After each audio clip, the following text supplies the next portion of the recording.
ඉතින් ඔන්න අදත් වෙනදා වගේම ඔයගොල්ලෝ සියලු දෙනාම ආයිබෝන් කියලා පිළිගන්නවා මගේ YouTube channel එකට.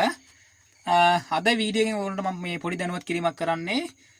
මීට කලින් ඔයගොල්ලෝ දැනගෙන හිටියද්ද ඔයගොල්ලන්ගේ වීල් එකේ ඉස්සරහා තියෙන DC කේබල් එක එහෙම නැත්නම් half එක.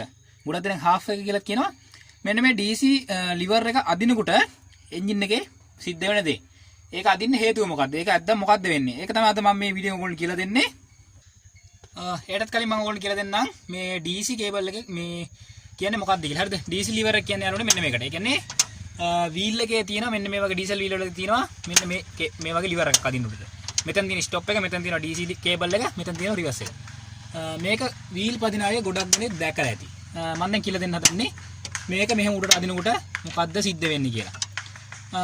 මේක මෙහෙම උඩට අදිනකොට සිද්ධ වෙන්නේ යාළුවනේ පිටිපස්සේ අපේ එන්ජින් එකේ වෑල් එකක් බුරුල් කරනවා. ඒ කියන්නේ වෑල් එකේ මේ කියන්නේ එන්ජින් එකේ තියෙන කම්ප්‍රෙසර් අඩු කරන එක තමයි මේකෙන් කරන්නේ. මම ඒක ඔන්න පෙන්නන්න ඕගොල්ලන්ට. මේ එන්නේ DC කේබල් එක අවුටරෙත් එක්ක වෙලා තමයි මෙන්න මෙතන තමයි සෙට් වෙන්නේ. හරිද? මේ මම දැන් තනියෙන් ඉන්න නිසා මේක ඔයගොල්ලන්ට ඇදලා පෙන්නන්න බෑ. මම ඒ නිසා අතෙන් මෙතනින් ඇදලා වෙන දේ සිද්ධ වෙන දේ ඔයගොල්ලන්ට මේ පැහැදිලි කරලා දෙන්නම්. මෙන්න තියෙනවා DC කේබල් එකේ ඇවිල්ලා සෙට් වෙන liver එක. හරිද? මේක තමයි මෙහෙම උඩ පහළ වැඩ කරන්නේ. ඒක මේ විදිහට අදිනකොට හරිද? හොඳට බලන්න මෙන්න මේ වෑල් එක දිහා අපි. ඔන්න ඔයගොල්ලෝ මම පෙන්නන්නම්. මේ පැත්ත තියෙන්නේ සයිලන්සරේ වෑල් එක. මේ පැත්ත තියෙන්නේ මේ එයා කියන පැත්ත වෑල් එක. හරිද? මෙන්න මේ වෑල් එක බලන්න අරක අදිනකොට වෙන වැඩි.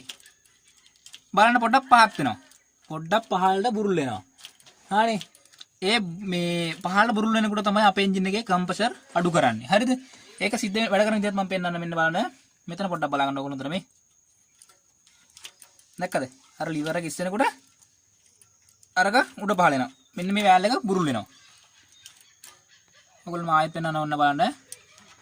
මේක තමයි DC කේබල් එක අපේ. ඒ කියන්නේ DC liver එක අදිනකොට ඉස්සරහා සිද්ධ වෙන්නේ මෙන්න මේ දේ. අර බලන්න. මේක උස්සනකොට අර වෑල් එක අර පැත්ත එක එක්සෝස් එක බුරුල් කරනවා. ඔන්න බලන්න මෙතන වැඩ කරන ඉතින් බලන්න වෑල් එක මේ. අන්න දැක්කද? එතකොට බලන්න මේ වෑල් උඩ පහළ නැති මේ එක්සෝස් වෑල් එක. එතකොට තමයි කම්ප්‍රෙසර් අඩු කරන්නේ. මේ විදිහට තමයි මේක වැඩ කරන්නේ. මේ වගේ මෙකැනිසම් එකක් මෙන්න මේ ඩීසල් වීල් එකට හඳුන්වලා දීලා තියෙන මේ හේතුවක් තියෙනවා. හරිද යාළුවනේ? මේ ඒක හඳුන්වලා තියෙන ප්‍රධාන හේතුව තමයි ඔයාගේ ස්ටාර්ට් මෝටර් එකේ ආරක්ෂාව සඳහා. මේක නම් මේ ඔයගොල්ලෝ වෙන තියෙන ස්ටාර්ට් මෝටර් එක මේ. හරිද? ඔන්න මෝටර් එකේ කල්පවත්ම වැඩි කිරීම ඒවා තමයි ස්ටාර්ට් මෝටර් එකේ ආරක්ෂාව සඳහා තමයි මේ වගේ DC කේබල් එකකින් මෙන්න මේ විදිහට මේ කම්ප්‍රෙසර් එක බුරුල් කරන මෙකැනිසම් එකක් හදලා තියෙන්නේ. එතකොට වෙන්නේ දැන් අපි මෙහෙම කියන්නම්ක මම අපේ ස්ටාර්ට් මෝටරේ මේ ස්ටාරින් යතුරු කරවලා ස්ටාර්ට් කරනකොට ඒ කියන්නේ කිසිම දැන් මේක අල්ලන්න නැතුව මේව කරනකොට DC කේබල් එක ඇදලානේ කොහොමද ස්ටාර්ට් කරන්න වීල් එක. DC කේබල් එක අදින්න නැතුව මේ විදිහට තියෙද්දි ස්ටාර්ට් කරනකොට ස්ටාර්ට් මෝටරේට ලොකු බරක් වදිනවා. මොකද එන්ජින් එකේ හොඳට කම්ප්‍රෙසර් එක තියෙන නිසා.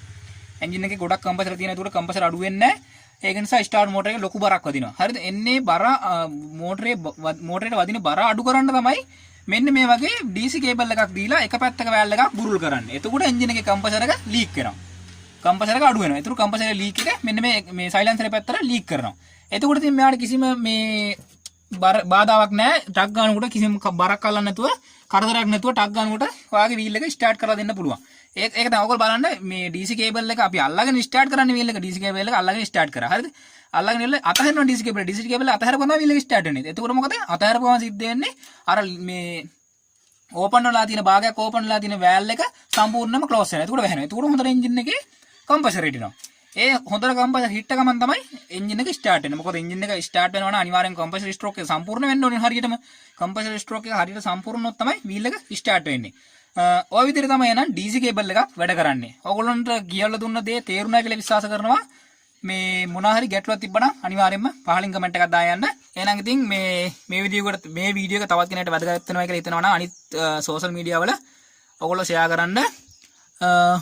එහෙනම් ඉතින් අදට ගිහින් එන්න. ඔයගොල්ලන්ටම සුබ දවසක් ජය වේවා.